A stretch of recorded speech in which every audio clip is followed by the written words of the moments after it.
This is Pet Life Radio. Let's talk pets.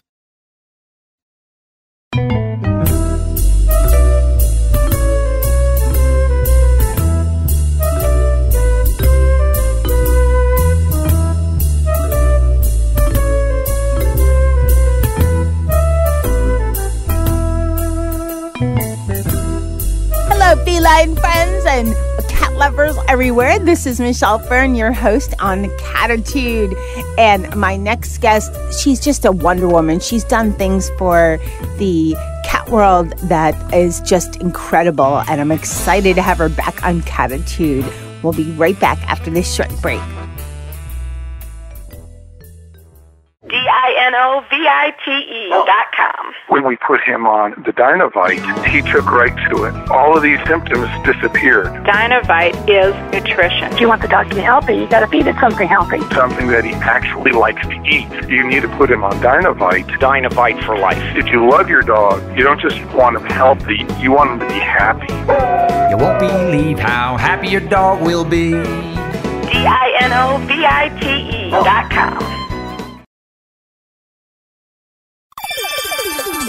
Let's Talk Pets on PetLifeRadio.com.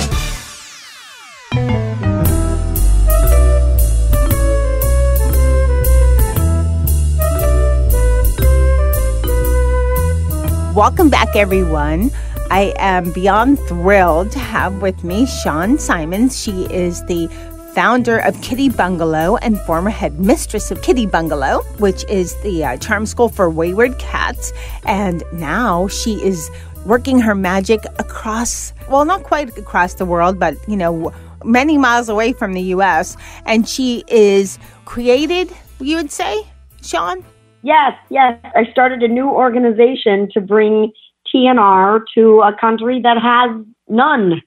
And the organization is Shatervan Idesh, which means the ideal fountain? Yes. Okay, I'm glad I got that right. Wow. So, okay, for people that might not know, what is the Kitty Bungalow Charm School for Wayward Cats? Because some people might not know. Just a little brief on that. So about 10 years ago, I started an organization that really sprung from my backyard called Kitty Bungalow Charm School for Wayward Cats. And I created the only 100% feral cat socialization facility. And it really started very grassroots, literally in my backyard and once in my home office and into a trailer. And we eventually grew to a substantial organization that has about 100 weekly volunteers and some actual paid staff. And during that time that I spent with the cats, I socialized probably over 7,000 feral cats. No, that's not fair. I was part of trapping and neutering about 7,000 feral cats and socialized about 3,500 cats. And during that time, developed a very specialized approach to socialization. So I did that for about 10 years. I had a little taste of trying to trap a feral cat couple that is, you know, in my neighborhood, and it's not easy. And to socialize them is very difficult. Just to mention a little bit, you know, a lot of people will feed cats that are in the neighborhood, and that's the extent of it. They don't realize that unless they neuter them, there's going to be spay and neuter them. There's going to be, you know, hundreds more kittens born before you know Absolutely. it. So if you don't Absolutely. go that right, if you don't go that extra step.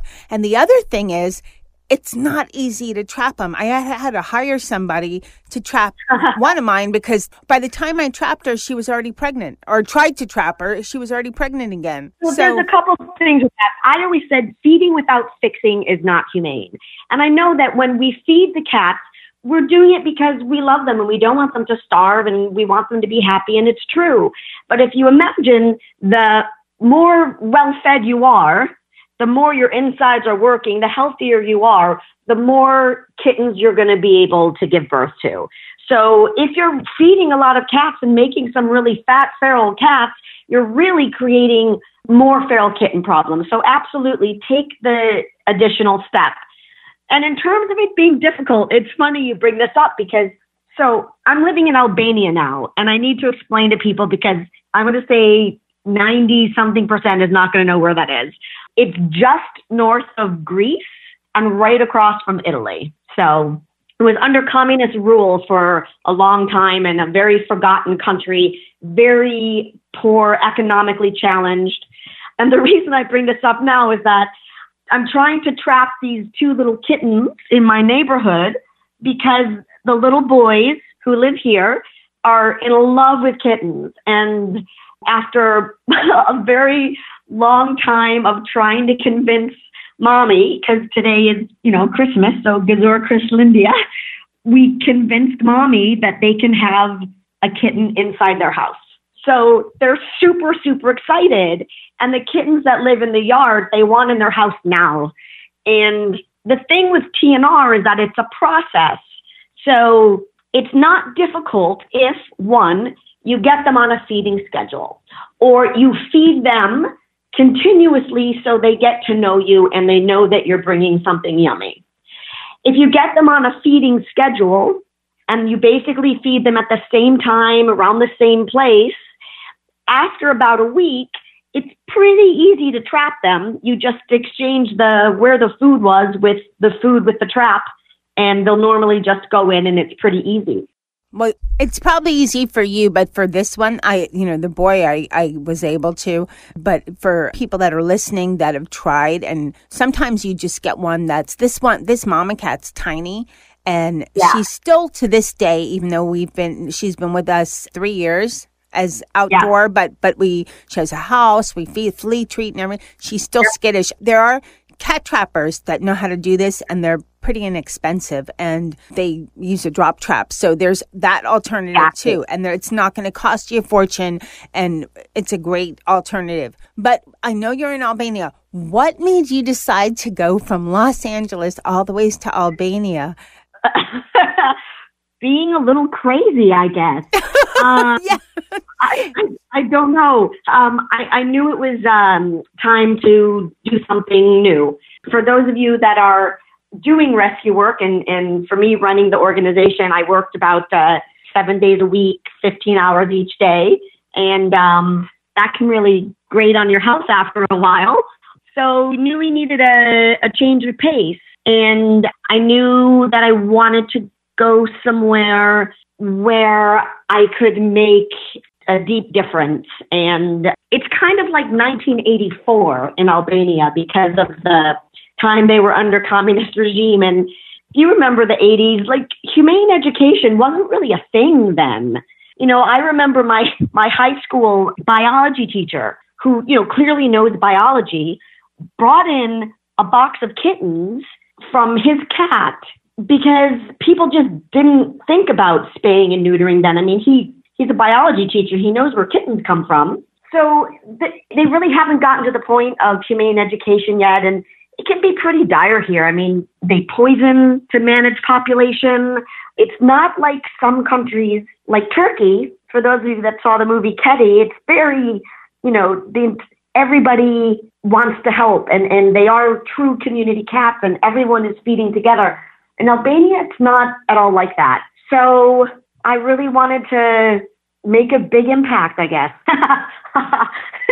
Little did I know just how difficult it was going to be. I can't get traps over here. Oh, my gosh. Okay, the organization is called Shatervan Idesh.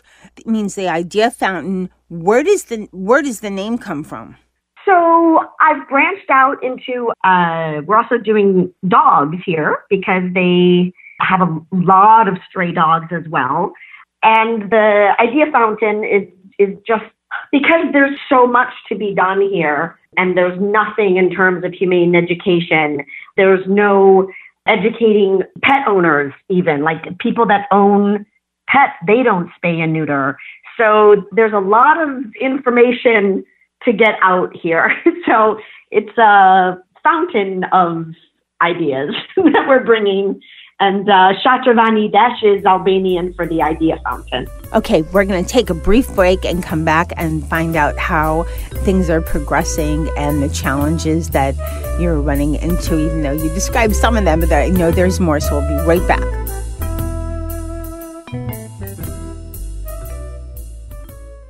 Hey everyone, Michelle Fern here. I have discovered a great brand called Dr. Elsie's. They are truly focused on your cat. One of their mottos is, we've always put ourselves in our pet's paws. I just love that. And did you know the number one behavioral reason that cats are either abused, abandoned, or returned to shelters is doing their number ones and number twos outside the litter box? Yep. And let me tell you, I have been dealing with that for quite a while with one of my kitties, Charlotte. I have a multi-cat household like so many of you, and no matter what I tried, she refuses to use the litter box, and I have tried everything. Nothing worked. And then I found out about Dr. Elsie's Cat Attract. Now, most cats are not that picky, but almost every household has a Charlotte, and that cat will be persnickety about using the litter box with other cats. Well, Dr. Elsie's Cat Attract is a product that helps bring cats, like my persnickety Charlotte, back to using the box. And Dr. Elsie's is so positive that you will love their product. They're going to offer a rebate and pay up to $20 for your first bag of any Dr. Elsie's litter. You can visit drelsies.com/Cattitude and print out the rebate form or fill it out online. I will also have it on my Instagram, which is @Cattitude17. Give Dr. Elsie's Cat Attract litter a shot. You will not regret it. Happy cat, Mom. Happy cat. Let's talk pets. Let's talk pets On Pet Life Radio. Pet Life Radio. PetLifeRadio.com.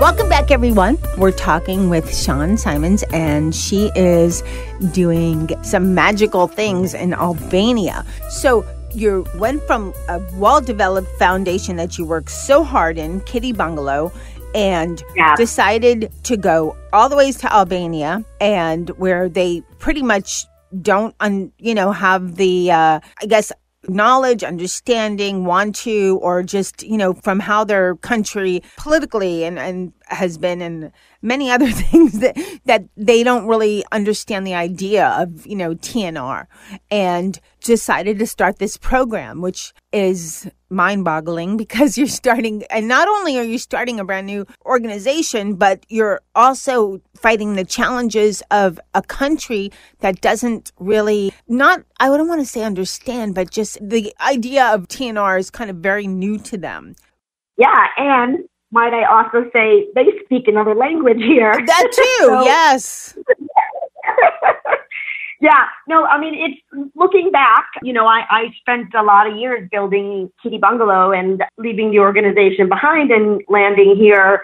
It's like, when people have had cats their whole lives and they have really old cats and eventually their cats die and they get a kitten again and they forgot what it was like to have a kitten and how much work it was. It's a little bit like that. Like I forgot how difficult it is to get something started and off the ground.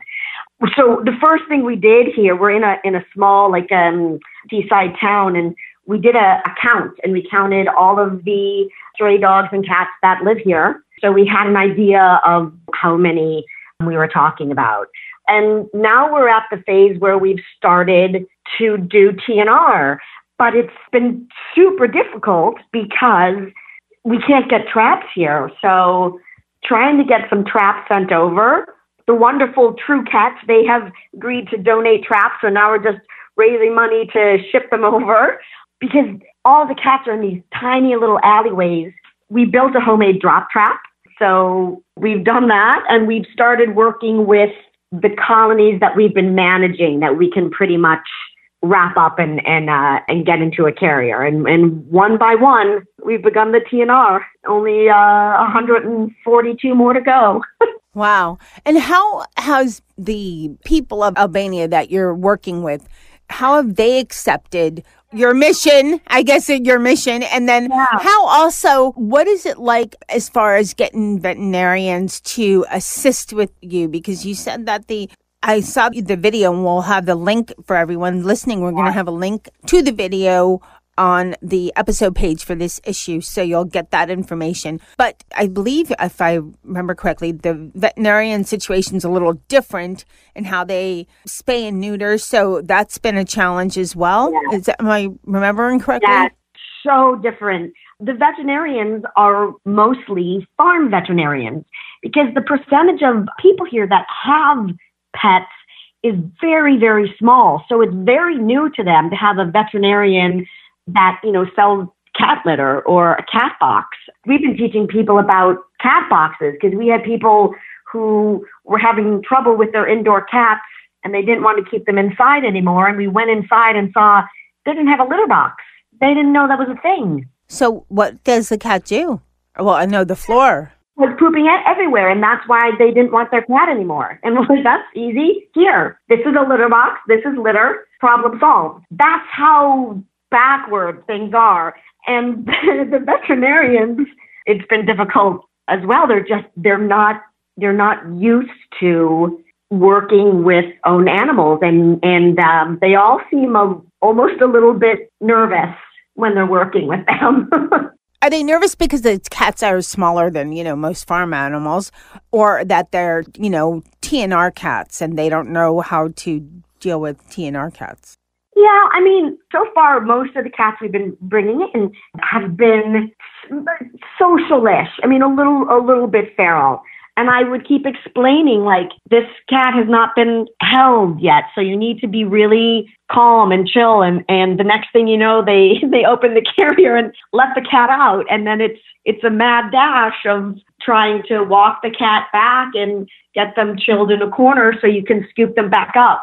I had the vet actually lose a cat because she left the office door open when she was cleaning the cat's cage. So the cat walked out. It took us 5 days to retract the cat and catch the cat again. Just things that would never happen back in the States. So that's been a challenge. The good news is that we just made a deal with the Bashkia, so it's the mayor's office. And they are partnering with us. So starting in the new year, they're going to be partnering with us on the education part of the outreach. So that should help move things along. That's great. And, what people don't, I don't know if people, hearing this and most of our listeners are in the U.S., but there's more than just, the cats, because what happens with the feral animals, the cats and dogs, is they eat out of dumpsters, and then and I'm just talking from a very global, kind of viewpoint, and there's a lot of mess in the streets, and there's, people there's some that are animal friendly doing what they can, but then there's some that are not. So there's some that are, maybe doing something like poisoning these animals because they don't want the mess on the street, because they're digging into dumpsters and garbage. Then they're, doing their defecation is all over the areas and stuff. So they consider, the animals are a nuisance, but the problem is,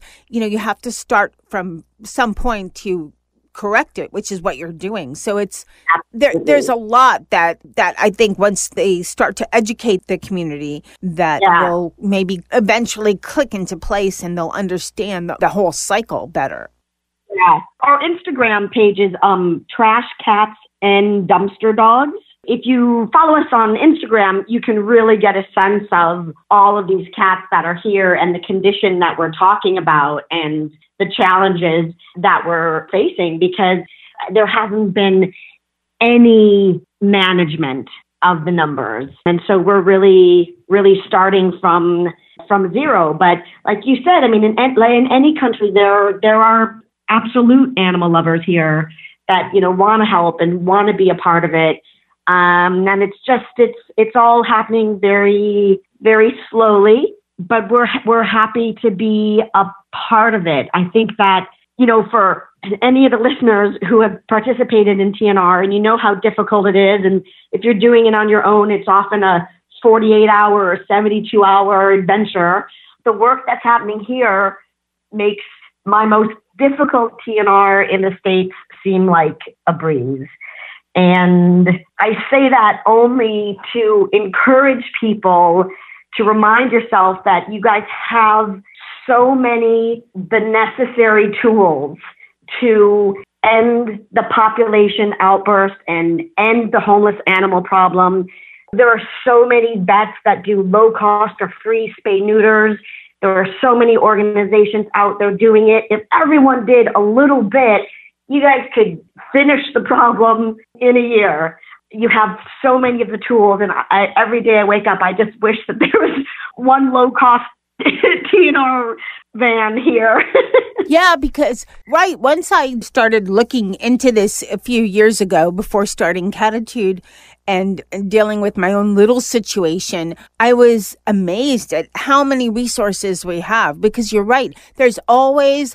I'm not going to say always, because there's, people live all in some rural areas, might be more difficult, but there are so many vets and organizations where they'll have either a certain day or a certain program where if it's a TNR cat, they'll spay or neuter the cat at a low cost. They earmark the cat. So when there are animal controls trapping cats for maybe a neighbor complaint or something, they see the cat with the earmark, they know the cat's already fixed, it's fine, it's there's not a problem.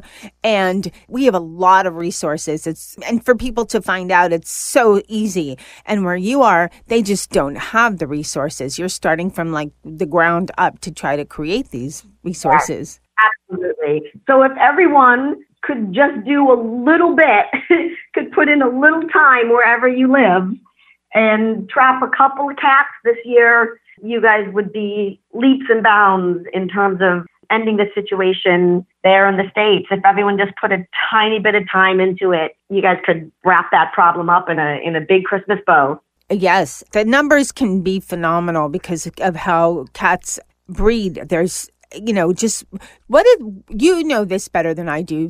And I've done shows on this, but just one cat not being fixed can result in how many cats over, say, maybe a 5-year period, 10-year period? Yeah, they say over 7 years, exponentially, it's about 420,000 cats. See, that's crazy. And in my tiny experience, I ended up with 6 kittens which we adopted. One was from a previous litter, so she had 3 both times. So I think the 2 other ones didn't make it. And that's 7 cats only in a short span from one. And those were all fixed and adopted out. So it's, the numbers are just unbelievable. So how can people support your organization, Shatervan Idesh, in Albania? I know that we're going to have a link to the YouTube video on the episode page so people can see that. And I know they can go to your Instagram, but they can also make a donation so that... So what would they do? Our website. Via our website. We're also on Facebook. And I think it's really important to remember that the cats don't know what country they're in, right? That being humane doesn't just mean it ends at our own boundaries. If we really want to make this world a humane place, it means going beyond our own boundaries. And you can all come and visit and help TNR. That would be great. I got goosebumps. It seems like you're the cat rescuer of the world of what you're doing. I know that starting Kitty Bungalow and working in Los Angeles, that was just a major undertaking. And where you are now is even more of a major undertaking because you're starting with so many challenges. So I think you're amazing. I think you're Wonder Woman. And to the world of all the homeless, all the feral cats, all the TNR cats, you're their goddess in doing what you're doing, because just think of how many, lives you're saving and lives that would not make it. I am speechless. You're just doing such a phenomenal job. And I cannot believe you're starting in Albania with a grassroots pretty much situation. You're amazing, Shawn. Thank you very much. It feels good to hear that. I won't lie. It's thank you. Well, we're going to have all of the information available on, or, links to everything on the episode page for everybody listening. And please consider donation, and whatever you can do is helpful. And Shawn, thank you for your time. I wish you the best. And we will be following you on Instagram and watching the results. So, yeah, we hope to be able to announce that we've actually fixed all of the cats in the city. And that's a really cool thing to be able to have as a goal. And it is achievable. So come along for the ride. Yeah, it's amazing. Any idea where you're going to go next? We're going to stay in Albania. The hope is to be able to export the program to the different areas in the country here. We're also going to be working with vets from all over to help train these veterinarians so that these vets can come up to standards a bit, and then be able to export the whole program to wherever there's a real vacuum, wherever there's a real need. And thankfully, there are a lot of great organizations around the world that are working in this arena. There just really weren't any here. Well, thank you so much for all you do, and the best for the new year. Wouldn't it be great in the new year to have this euthanized cat population decrease by thousands, maybe millions? What a wonderful thing that would be. Yes, it is a good wish for the entire world. Yes. That's everything kindly. Shawn, thank you so much. Thank you. Wow. Can you imagine being in Albania and starting from the ground up, saving all these TNR cats and dogs? Shawn is it's mind-boggling what she's doing. Please take a look at the YouTube video and follow her on Instagram at Trash Cats and Dumpster Dogs. And you can get an idea of what she is doing. It's something that is so necessary in this country. And think about making a donation if you can. I'd like to thank my guest for coming on Cattitude and sharing all about her new foundation or her new project that she's doing. It's a huge time difference, so I really applaud that she was able to come on Cattitude. And of course, I want to thank everyone listening for all you do to help the TNR population. Cat people, as I call us, feline friends, we're so passionate about our pets that our world almost always extends beyond our cats. We all do so much for the other cats that are out there, in the streets. So thank you all for what you do. And I know we all give so much, so thank you. And thanks to my producer, Mark Winter, for making me and my guests sound great, and for all he does in putting out all of these thousands and thousands of shows and making sure that we sound good and we can get the message across to everybody listening. There are millions of people that listen to Pet Life Radio, and it's, sharing the words, sharing the knowledge. Thanks to my cat crew, which is Molly and Charlotte and Dennis and Sammy and Jethro and Jazz. All of my kitties are rescues. Sammy and Jethro are TNR cats. That Sammy was a challenge, but you have to make the choice. If you have a problem with a TNR cat in your neighborhood, can't catch them, reach out to your local organization. There's cat trappers. The fees are so low, and it is so worth it. And they have drop traps and know what to do if you have any kind of challenge. Or shoot me an email, and I'll tell you about my situation and how I was able to trap Sammy, or listen to some of the earlier Cattitude shows. Where I talk about how I trapped Sammy. She was a challenge because she's a tiny little thing. But we did get her fixed, and she's still part of our family, and she's so much better and healthier that she's fixed now. So anyways, thank you everyone for what you do, and keep listening. We have so many great shows coming on Cattitude. Let's Talk Pets, every week on demand, only on PetLifeRadio.com.